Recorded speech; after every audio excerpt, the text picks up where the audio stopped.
Today we're going to talk about different things that you should know about congruent figures, and then later we're going to actually talk about some shortcuts that you can use to prove triangles are congruent.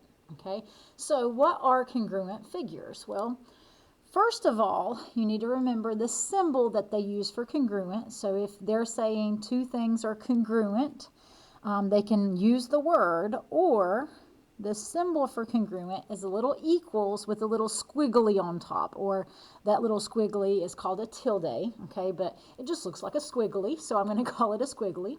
But that's kind of two different ways that they can tell you that they're congruent. And so what do they mean when they say that these two shapes or these two figures are congruent? Well, there's actually two things they're telling you.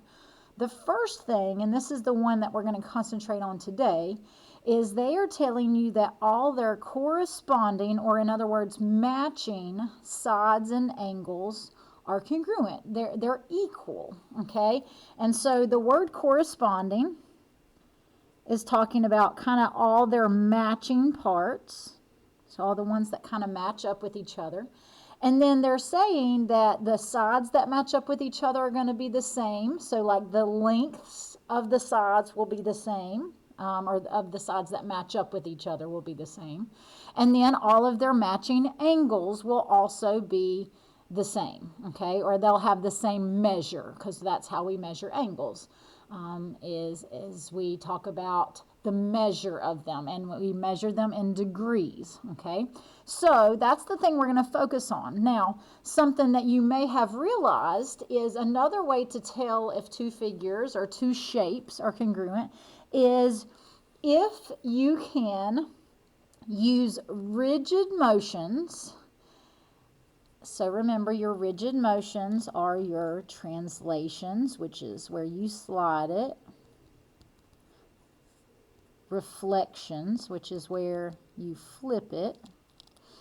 Tried to add an I in there. Reflections.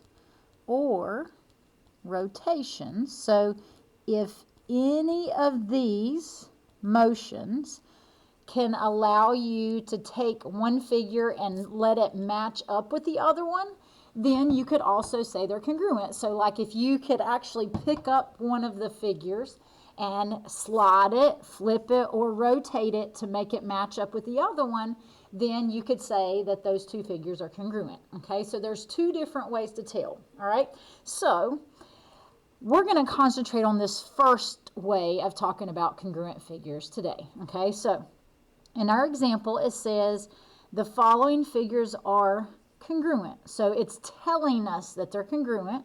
And then it says list the corresponding congruent sides and angles. Okay, so we're going to practice, if they tell us that they're congruent, we're going to practice, well, how do you know, or what do you know about them? Okay, and so that's what we were talking about up here. We know that all of the sides that match up will have the same length. We also know that all of the angles that match up will have the same degree measure, okay? So if we had to list out the corresponding congruent sides, so we'll start there, then you're going to find all of its matching sides, okay?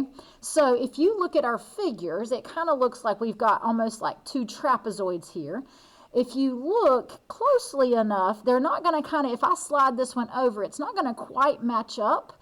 What's happened here is it looks like it's kind of been flipped. So we have to kind of imagine if we flip it back, which sides would match up. And so if you kind of think about it, if I flip this side AB would actually match up with this side over here, FG, okay, or GF, okay? So the way to kind of say that they're congruent is in the picture you would put a little, what I call a little tick mark on that side. So to show that this length is the same as that one, you would put a little tick mark. And so the ones that have the same number of tick marks would have the same length. To kind of write it out, if I named this side as AB, and I was wanting to say that it was congruent or had the same length, there's two different ways to write it. You could say, if you're using the word symbol congruent, you're going to have to talk about it like it's a line segment. So you'd put a little line segment above it. So you'd say line segment AB is congruent to, and then you have to actually, the order matters here. So you want to match up the letters. So notice A would kind of match up with G, and then B would match up with F. So you would say that it's congruent to GF. Okay, so that's one way. You could also say that AB is equal to GF, and if you did that, then you just wouldn't put the little lines above it, and you'd put equal. Okay, so now what are all of your other congruent sides? Well, notice BC would match up with this side over here, and remember, it's kind of like it's been flipped. So if I said BC, line segment BC is congruent to, well, think about if I flip it, what would B match up with? Well, it would actually flip over and match up with F. So you'd have to start with F so that it matches up with B, and you'd say side FE. So these are congruent to each other. And then to show that in the picture, you put the same number of little tick marks. So to show that this one's congruent to this one, I would put two little tick marks on that, and then two little tick marks there. Okay, so then the other ones, well, CD would match up with, if we flipped it, would match up with EF. So you could say CD is congruent to, well, think about which ones match up with each other. So E would match up with the C. So we'd have to put that first, and then H would match up with the D. So this side is congruent to that side. Okay, and then we got one more side. So this side AD, think about which one that would match up with. And it would kind of match up with this bottom one. And again, it's been flipped. So A would actually kind of flip over to where that G is. So I have to put G first, since I put A first here, and then it'd be GH. So there we go. So that's all of my kind of matching sides that would be congruent. And now what if they said the angles? Well, we just have to find which angles match up. So angle B, like if I started with angle B, which one would that match up with? Which one would that kind of be congruent to if these figures are congruent? Well, B, it would kind of match up with F if I flipped it over.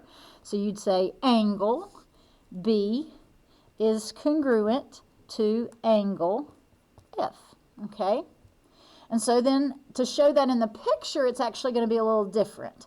So to show this angle is congruent to that one, what you're going to do is put a little arch in this one, and however many arches you put is going to be the same number of arches you put in the other one. So to show that that's congruent to angle F, I'll just put one arch in F to show that they match up. And I just realized I didn't put little marks here, so to show that this side was congruent to this one, I'd have to put 4 marks there. Okay, so now all the other angles. Well, if I come down to angle A, which one does angle A match up with?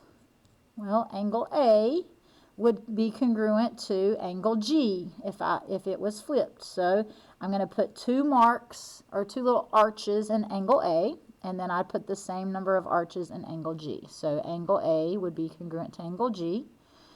Angle D would be congruent to, well, if it's been flipped, notice it kind of matches up with the H. So you'd say angle D is congruent to angle H. And we would put 3 marks in each of those. So notice it kind of gets a little marked up after a while. And then our last angle, angle C, would be congruent to angle E. So I'm going to put 4 marks in here. Ooh. So angle C would be congruent to angle E.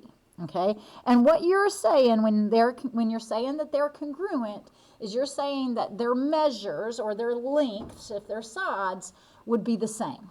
Okay? So that's actually what you know about congruent figures. Now, something else they might ask you is to write a congruent statement. Well, first of all, you need to realize you can only write a congruent statement if they are actually congruent. So they told you that these figures are congruent, and so you can write what's called the congruent statement. And it's just pretty much naming the figures and then saying they're congruent.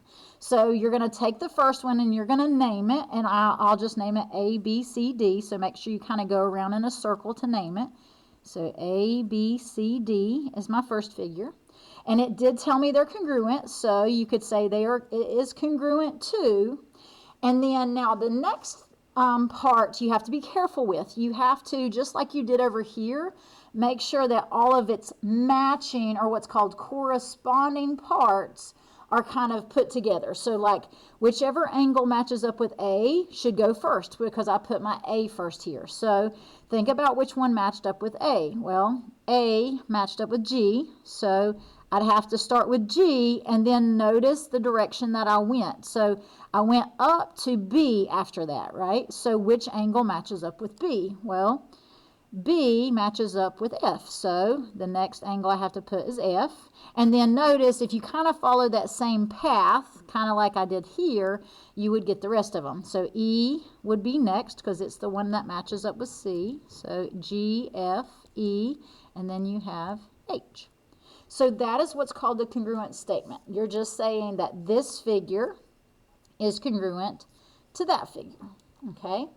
Now, something else that they're going to kind of throw at you is this next little statement. And we've kind of mentioned it, but it helps to kind of point it out before we do problems with this. So if two figures are congruent, one thing that you have to realize, that means that all of their matching parts are going to be equal. And like I said, we kind of mentioned this, but it just helps to kind of point it out. So all their matching parts will be equal. So all of those parts that we just kind of listed up here, all the ones that matched up, will have the exact same angle measure or length of the side. And so how is that useful? How does that help us to solve problems? Well, if you look at these examples down here, it actually helps us a lot. So like if we look at example number 2, it's telling us that triangle ABC, which is this triangle right here, is congruent to, so that's the symbol for congruent, so it's congruent to triangle XYZ. So this triangle right here.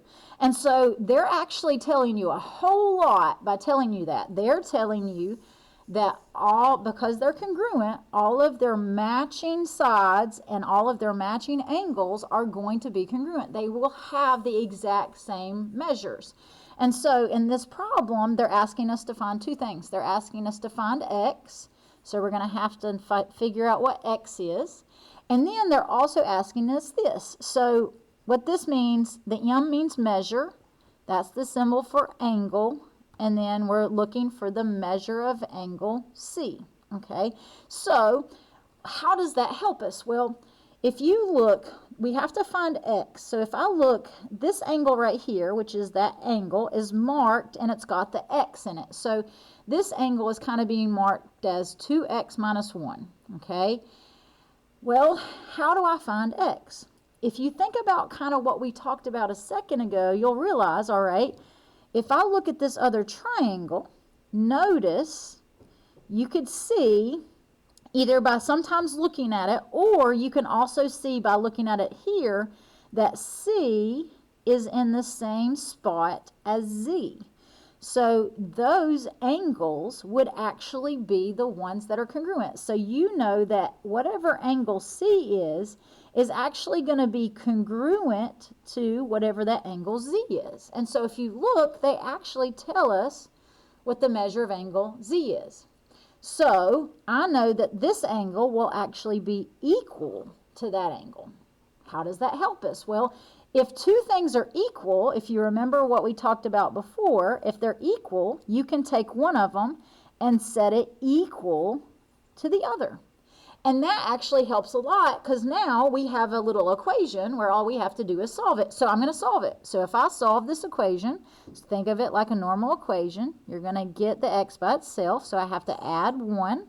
So negative 1 plus 1 is 0. My 2X comes down. And then 80 plus 1 is 81. And then from there, I just have to finish solving for X. So I'm going to divide both sides by 2. And so X, I'm going to write it over here, X would equal 40.5. So that's actually what X is, okay? So that's part of our problem, okay? Now from here, how do we find the measure of angle C? Well, If we look over here, if you really think about it, you already know the measure of that angle, okay, if you kind of think about what we talked about. But if not, you just found what x was, so now all you have to do is take x and plug it into that equation. So we got 2 times, you just plug in x right there into that little expression that you have, and when you simplify this, you will find out what the measure of that angle is. And so if I take 2 times 40.5, you get 81, and then 81 minus 1 is 80. So the measure of angle C is 80 degrees. And the reason why you would have already known that is because this angle we just talked about was equal to that angle measure. So if you realize that those were equal, you would have already known the angle C is 80 degrees. Okay? So you're going to use what you know about congruent parts to answer these questions. All right, so let's do this last example. It says you've got quadrilateral QZRE, and it says it's congruent to PDWA. And then you have to find X, you have to find Y, and then you have to find what QE is. And so whenever they have this written like that with 2 letters, that means you're finding the length of that side that goes from Q to E. So we're actually finding the length of this side at the end, okay?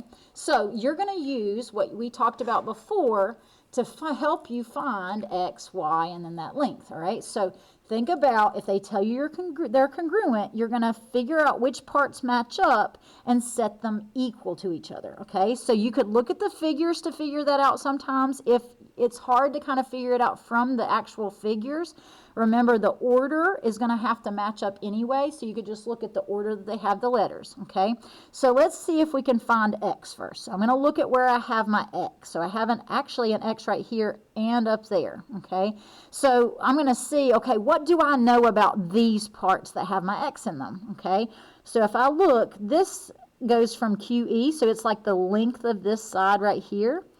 And so I'm going to see, okay, what does it match up with over here? So you can kind of go off of looks, or if I look up here, QE are kind of like the end letters of this. So what are the end letters here? PA.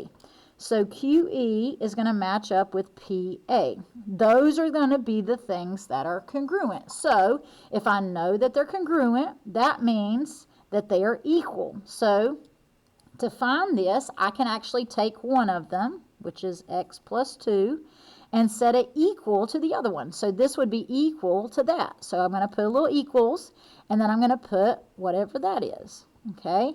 And that actually helps you set up an equation. So this was equal to that. So notice I went and I set them equal. Now you solve. So I've got variables on both sides, so I want to get them together. So I'm going to actually subtract my X to both sides. So X minus X is 0. And then I'm left with 2 over here, and then 3x minus x is 2x, and then I bring down my minus 4. Okay, so now I've kind of run out of room, so I'm going to have to kind of carry it up here, but I'd have to add my 4 next to both sides. So I'm going to just copy my equation up here. So I'd add 4, okay, because I'm trying to get everything away from x. So negative 4 plus 4 is 0, and then I have 6 on this side. My 2x comes down. Then I have to divide by 2 on both sides. So 2 over 2 is 1, and then my x ends up being 3. So just from knowing that those two are equal, I now know what x is. Okay, now I have to find y. Well, I'm going to look for y in my picture, and I see that the y is right there, and that's actually in the little angle right here. So I'm going to look, which angle does z match up with? Well, I can look up here. Z is kind of that second letter here. So in this one, the second letter was D. So I know, because they're congruent, that angle D will be the exact same measure as this one. And so notice, I know that y will equal whatever's over here. And so notice, I actually already know what y is, because these two are equal. So this angle was equal to that one. So because that one has a measure of 92 degrees, I already know that y would be 92 degrees. So that one was pretty easy, because I didn't even have to really set up an equation, because it was already they already told me what that was. Okay, so now the last thing they ask us for is what is the length of the side that goes from Q to E. Okay, so how do I find that out? Well, they tell me that this would be whatever x is plus 2. So if I look over here, x was 3. So to find that side, I just plug in a 3 right here. So it'd be 3 plus 2. So what's 3 plus 2? You get 5. So the length from Q to E would be 5. And then if they gave me units, like if they told me this was in inches, then it'd be 5 inches. Okay, but they didn't really give me units, so you could just put the word units as the length. So there we go. That is the answer.